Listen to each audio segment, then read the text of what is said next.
Senhoras e senhores, como vocês sabem, eu sempre procuro trazer filmes estranhos para mostrar para vocês. E eu já trouxe aqui grandes obras cinematográficas muito duvidosas. Só que eu queria quebrar o meu próprio limite, queria quebrar o meu próprio recorde. Eu pensei comigo mesmo, qual será o filme mais estranho e duvidoso que eu consigo achar? Mas que porra é essa? Depois daquele filme alemão lá, ou do filme do Brad Pitt tentando comer desenho, eu pensei que poderia ser impossível. Mas como a Bela e Belinha já dizia, o impossível é só questão de opinião. Então eu pesquisei nos lados mais sombrios da internet, em sites muito duvidosos, e eu consegui encontrar. E não é qualquer filme, senhoras e senhores, eu consegui encontrar um filme de 1900 e pouco sobre um prisioneiro furry que conversa com a própria Benga. Eu não acredito no que eu ouvi. Não acredito no que eu ouvi, não pode ser verdade isso que eu escutei agora. Sim, algum francês filho da puta conseguiu fazer isso aqui. E acredite em mim se você quiser, a proposta desse filme não é a coisa mais nojenta. A coisa mais nojenta, na verdade, são todos os atores e atrizes que estão nesse filme, que usam máscaras que ou foram encomendadas diretamente do inferno, ou da Shopee. Pois é, esse filme conta a história desse homem meio cachorro, meio humano, meio cachorro, que tá preso há 2 anos por um crime que ele nem sabe o que é. Bom, ele não sabe, mas eu sei muito bem. Esse cachorro aí que se chama Marques foi acusado anonimamente de cagar em uma cruz. Alguém mandou uma caixa com uma cruz cheia de bosta e uma carta e falou: pô, foi o Marques, hein? Assinado anonymamente. Vue du nez, il y en a pour 30 ans là-dedans. Ce n'est pas la mienne. Il s'agit d'une erreur judiciaire. Pièce à conviction numéro 2. Monsieur le chef de la police, le délit ci-joint a été commis sous mes yeux par un certain marquis, signé un ami qui vous veut du bien. Vous vous contentez d'une dénonciation anonyme.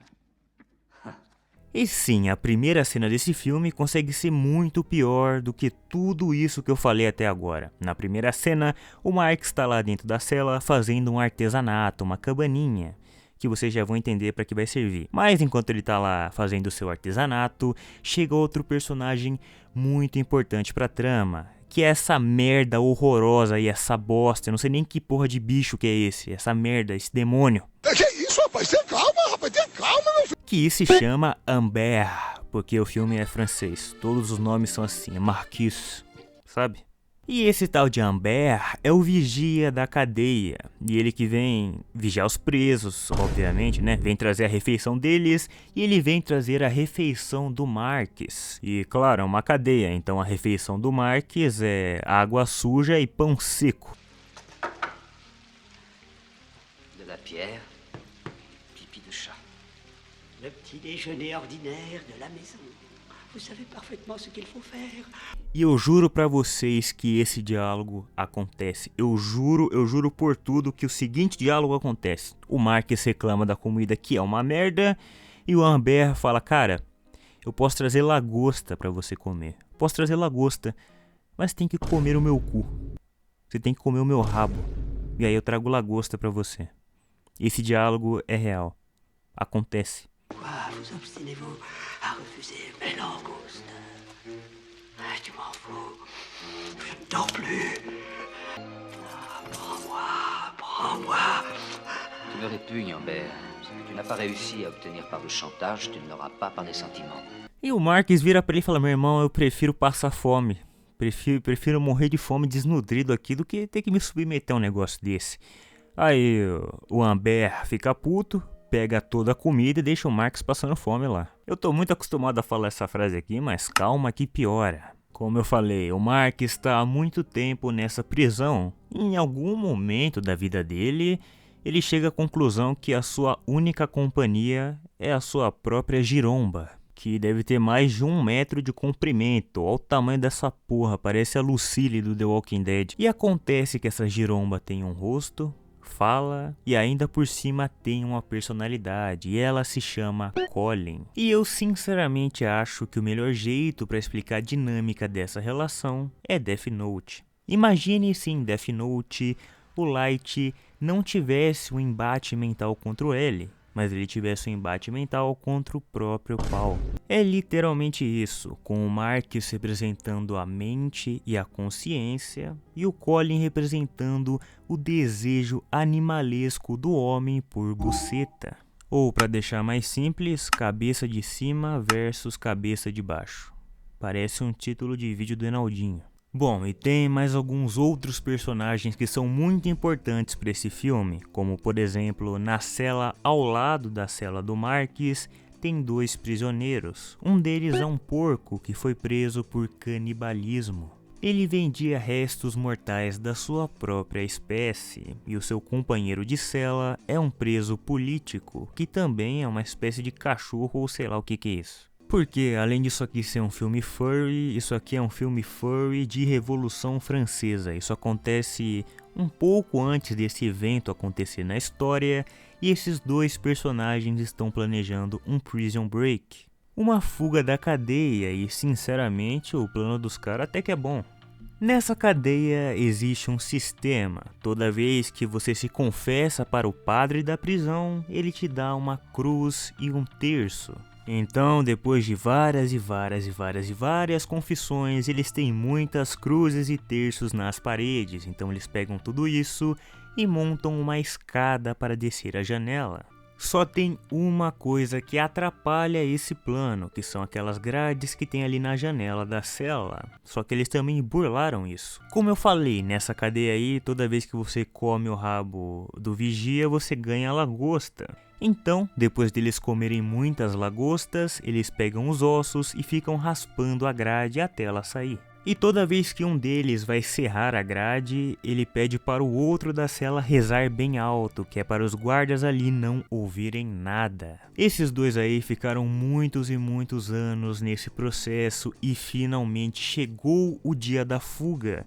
Mas para essa fuga funcionar, falta uma coisa: o Marcus. Novamente o porco pede para se confessar para o padre, e toda vez que ele se confessa, ele tem que ficar sozinho ali na cela. Então o seu companheiro de cela, o cachorro, ele é transportado para a cela mais próxima, que é a do Marcus. Bom, quando eles forem dar a fuga naquela noite, eles têm que garantir que ninguém vai perceber, principalmente o Amber, o vigia da prisão.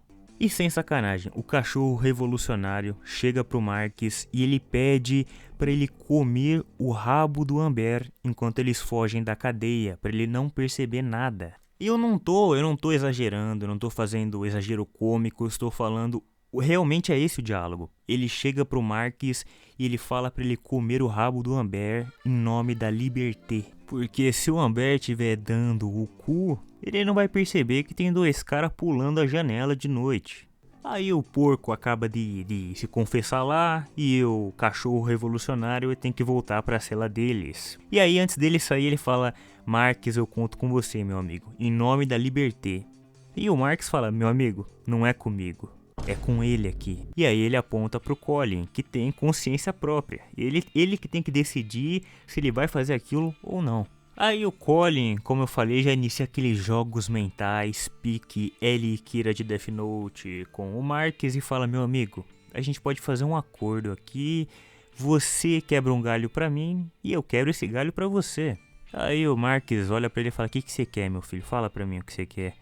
E o Colin olha pra uma rachadura na parede, e fala: meu irmão, sempre quis comer aquela parede ali, velho. Se tu fizer essa boa pra mim, a gente vai nessa. E não adianta eu falar que não é brincadeira. Acho que vocês já entenderam o nível da coisa aqui, que ele realmente lasca a mandioca na parede. E na hora que ele tá lá torando a parede, aparece o padre da prisão e fala: puta que pariu, hein, meu amigo. É isso aí que a solidão faz com o homem. Mas não seja por isso, agora você não vai mais passar necessidade. Então ele aponta para uma mulher que estava na porta, que é uma mulher meio vaca, meio mulher, e literalmente falando. E ele fala: meu irmão, não passe mais necessidade, não passe mais nada, tá aqui para você, faça o que você quiser com ela, você tem a bênção da igreja. E essa mulher vaca também é um personagem muito importante. O nome dela, se eu não me engano, é Justine. Na primeira cena que ela aparece, ela está se confessando para esse padre, ela está relatando que ela foi violada pelo rei e que estava grávida dele. O problema é que essa cena é um nojo completo, porque além do padre gostar muito de ouvir isso, tanto que ele fica pedindo mais detalhes, para ela ser mais específica, contar a história mais detalhadamente, porque ele estava gostando de ouvir. Abusait de moi de toutes les façons possibles. Pas si vite, mon enfant. Comment a-t-il commencé? Par ici? Ou par là? Par derrière.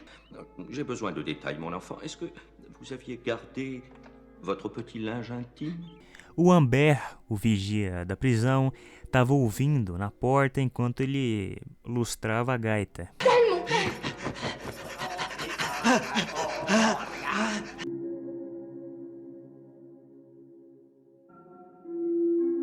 A questão é, ela estava grávida do rei e eles precisavam encobrir isso.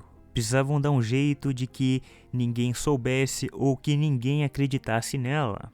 Então eles jogam ela na cela do Marquis para tentar fazer com que ele viole ela. Só que o Marquis é um cavalheiro, ele jamais faria tal coisa, tanto que ele nem tenta. A única coisa que ele faz para ela é ler os seus textos, porque como eu falei, o Marquis, ele é um escritor, ele é um poeta. Inclusive todos esses contos do Marquis que ele lê para as pessoas ao longo do filme são contados em forma de stop motion e por mais asquerosos que sejam os contos, até que é visualmente bonito.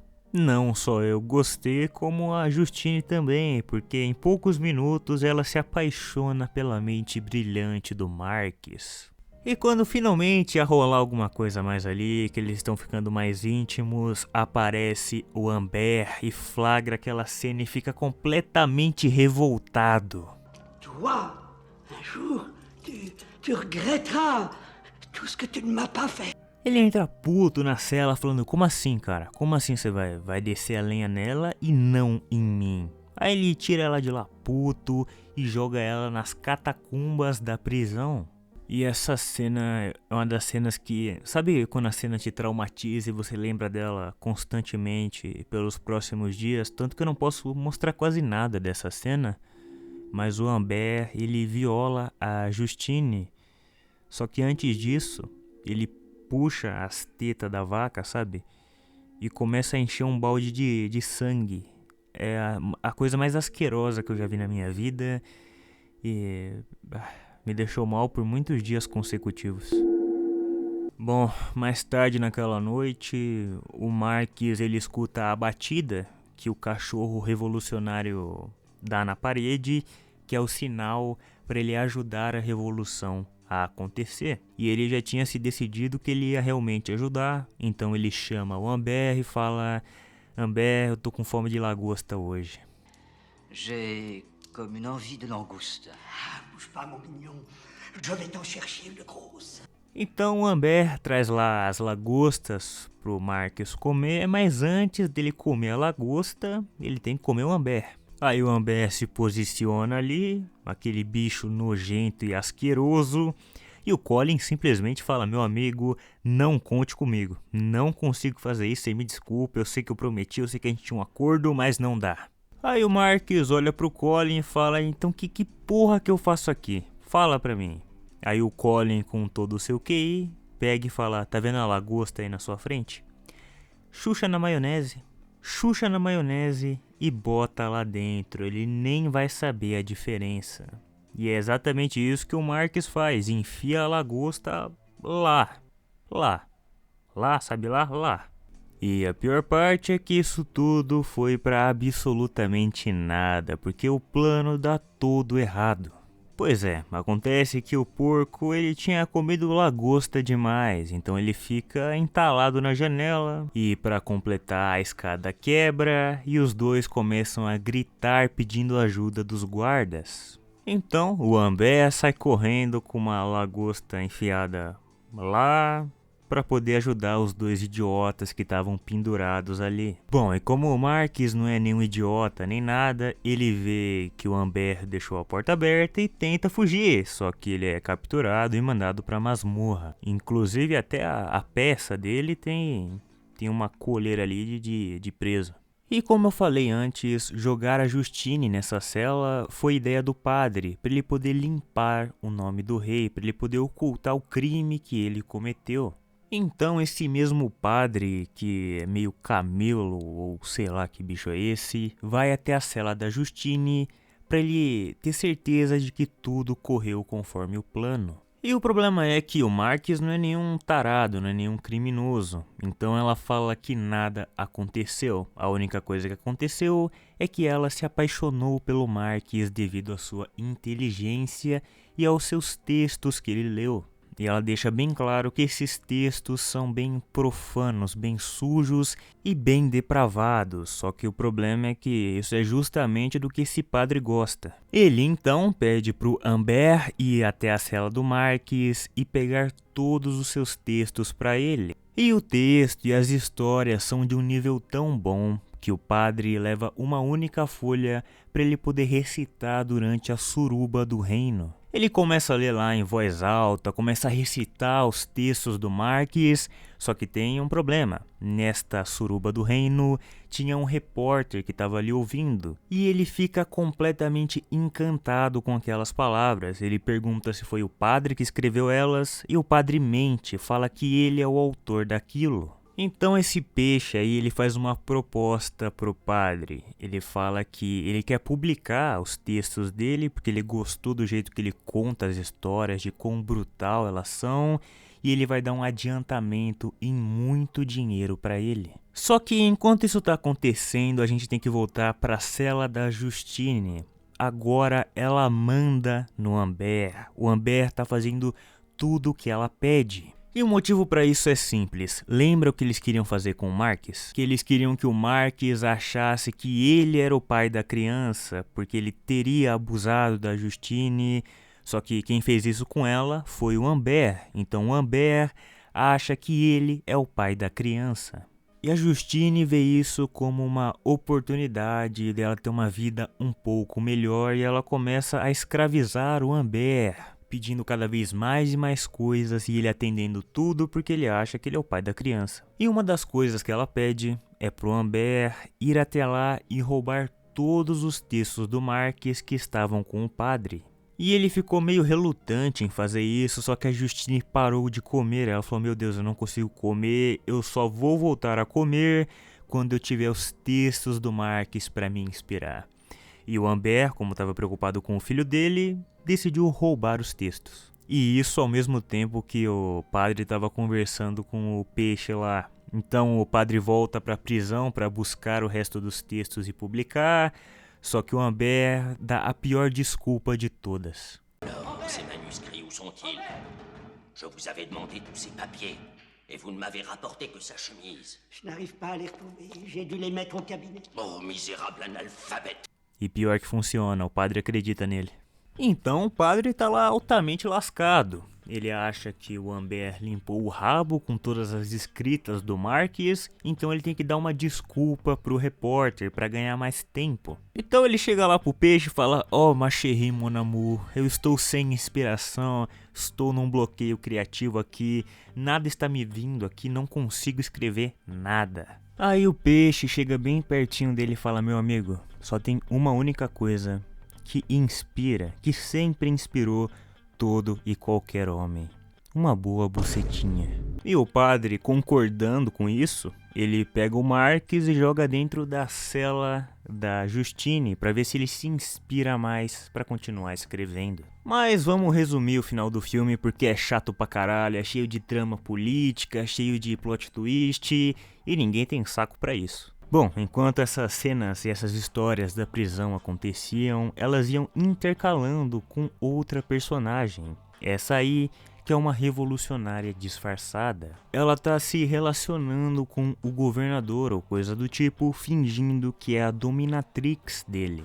E pra quem não sabe o que é isso, basicamente ela enche o cara de porrada e ele adora. E de pouco em pouco, durante o filme, ela vai ficando mais próxima daquela prisão, porque o objetivo dela é soltar o cachorro revolucionário, porque ela é apaixonada por ele. Ou seja, ela tem que mamar o governador para soltar o homem que ela ama tanto. E juntos os dois iriam iniciar a Revolução Francesa.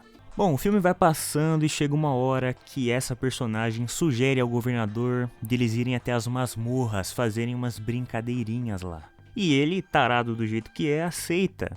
Então, quando ela amarra ele lá no calabouço, ela aproveita para pegar as chaves dele e libertar todo mundo. Só que a fuga é um completo desastre. Eles mal saem do lugar e o governador morre, o cachorro revolucionário morre, o porco canibal morre e só sobra o Marquis e a personagem que estava libertando eles. E o final do filme é mais estranho do que tudo, porque sai de lá o Marquis e a mulher e o Marquis desce a lenha nela sem motivo nenhum. Para piorar, depois de sentar na benga do Marquis, ela fica triste porque o cachorro revolucionário morreu, mesmo depois dela literalmente depois que ele morre. Ela fica com depressão e se enforca. O Marquis encontra o corpo dela lá enforcado e ele começa um diálogo com o Colin, a benga dele. E aí acontece um momento meio sombrio no filme, que o Colin pede para dar um último beijo nela porque ele estava apaixonado. Então o Marquis passa a giromba dele na boca do cadáver. E ela revive. E ela fala que o Colin é um anjo. E no final do filme, o final do filme é isso aqui mesmo que eu vou falar agora. O Mark se separa do Colin, o cara se separa da própria benga. A benga vira uma entidade só, uma pessoa própria. E foge junto com a dominatrix, deixando assim o Mark sozinho com os seus pensamentos. E acaba o filme. Também acontece a Revolução Francesa, mas a gente não vê nada disso. Essa foi a pior merda que eu assisti na minha vida. Olha o que eu faço por vocês e ninguém me agradece. Ninguém vira membro, ninguém me doa dinheiro. Que absurdo é esse? Ninguém se sacrificou tanto pelo seu entretenimento quanto eu.